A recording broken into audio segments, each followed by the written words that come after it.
living my best life. I told y'all, I'm living my best life. I made a couple L's with my best friends. Turned all my L's into lessons.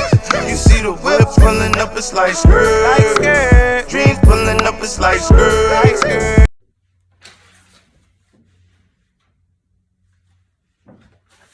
So good morning, Reptile family. How's everybody today?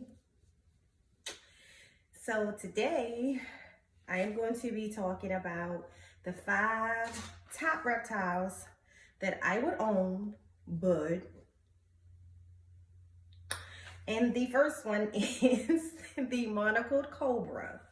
So I would own a Monocle Cobra if it wasn't venomous.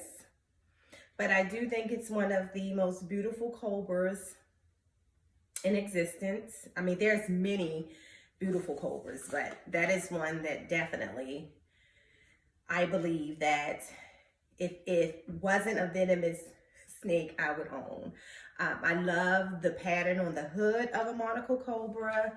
I love the fact that in its native land of South Asia and southern parts of Asia, I think it's Southeast and South Asia, that they do not cause a big nuisance in the sense of they don't really bring a lot of fear to the human being. So the only thing that keeps me from owning that particular reptile is the fact that it's venomous. I am clumsy. My husband would tell you that. And you know, with venomous snakes, it's not like without constrictors. You know, even with a reticulated python and my baby Pearl. This is my 7-month-old Pearl, and her name is actually Miss Pearl.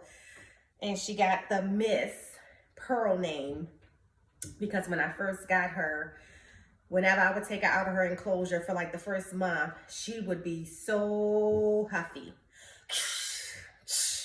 And then once you grab her and take her out, she would be fine. So I was like, look at her. So that's how she got the name Miss Pearl. But unlike the reticulated python or the Burmese python, who also don't particularly care for swift or impromptu movements, a venomous snake, I think, needs to be handled by people who naturally have that ability to control their own emotion and fears when it comes to all reptiles. And I know, you know, a few people who are like that. And that's why they're so good with their animals. I mean, I normally pick animals and reptiles to own that I just don't have a huge, wouldn't even say fear, or I would say don't have a huge discomfort with dealing with them. Even when my reticulated pythons were new to me, there were, you know, nuances about their personality that I was conscious of, but I still did not fear them. So being bit by a venomous snake, of course, there's a reason to fear that actual event, one called death. And I'm just not one that's willing to go out like that. So that's the only reason why I don't own that particular reptile. The next one is the crocodile or alligator. Both are dream animals for me. And really the only reason why I don't own either of them was 2. The first one being, the most important one, is they're illegal in the state that I'm in now. The second one is that my husband does draw a line somewhere, and it's definitely at the crocodilian or alligator. I love the fact that, first of all, I thought it was very unique. Growing up, I always thought that they were pretty much the same species or animal. And as I got older and just reading about them more, I noticed the differences. Like the crocodile, for example, the jaws actually are the same size. So that's why the teeth kind of just hang. And the head shapes were different.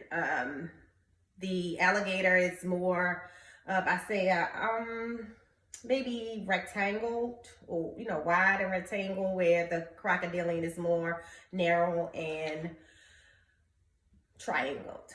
But also noticing that the crocodile is way more defensive. I'm going to say aggressive on this one, but I don't normally say that about reptiles, but crocodiles are off the chain compared to alligators.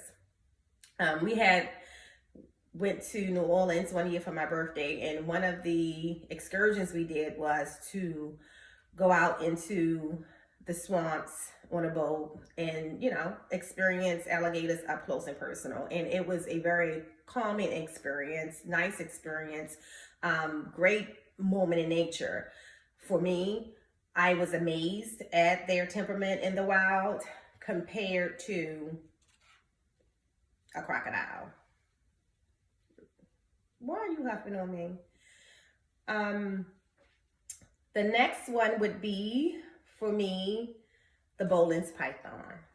And the only thing that keeps me from owning a Bowlens Python is I definitely want to master the care. The average or base of that reptile alone is $4K, and I've seen them as high as $12 personally myself, and I'm sure some of you've seen them more expensive than that.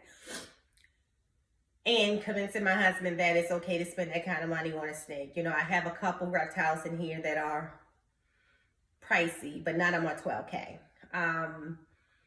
And of course, if I'm going to own an animal that beautiful and that expensive, I want to master the care. I don't want to take any chances of not getting the full life out of that particular animal. So I do foresee me owning one within the next year. I think my husband has become so much more supportive in my decisions and choices of some of the more extravagant reptiles in the last year. Being my water monitor being one of them. Those was one of the ones that he was like, but he gave into that. So I think that after him seeing the Bowlens Python in person and seeing their temperament, he would definitely probably support me in that. It's never necessarily about, I ain't gonna say it's not about the money, but typically the way that we live very practical. We don't, waste money on shoes and clothes and things like that. But my reptiles and, some of the electronic things and things like that he likes, we do splurge in those areas. So I see that coming. I see the Bowlens coming for me next year or sooner. We shall see. Would be a nice birthday gift. Actually, he can combine the Mother's Day gift this year and the birthday gift together and call it a Bowlens birthday. That sounds good. I'm gonna pitch that. Sounds good. And number 4 for me would be the Gaboon Viper. Always been one of my favorite reptiles to look at, to admire. Anytime I would go to any zoo in any state, I had to go see the Gaboon Vipers.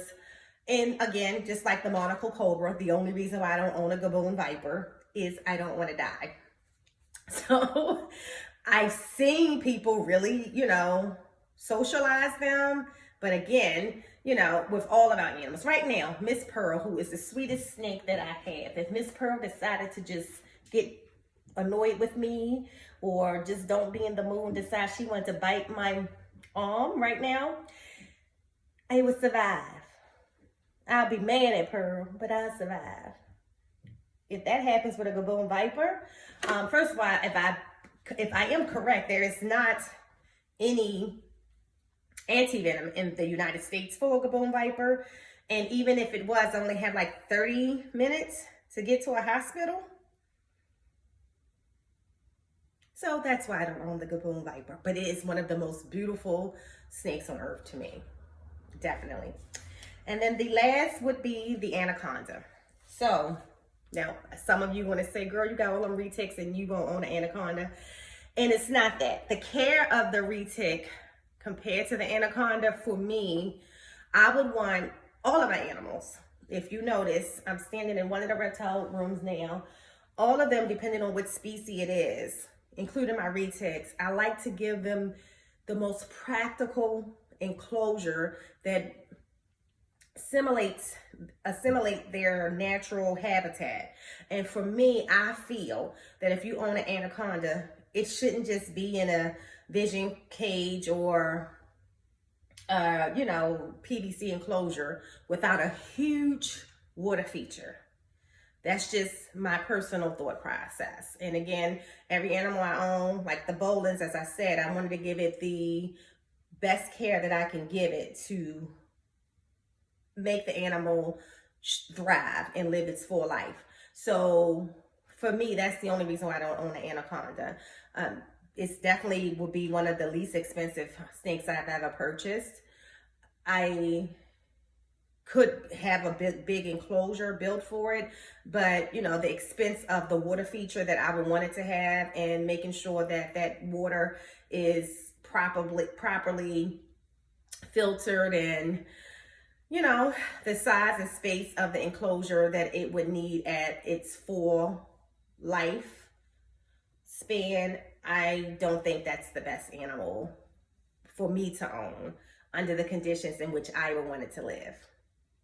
But there you have it. Those are my top 5 reptiles that I would own, but for whatever reason, I can't or I don't. Peace.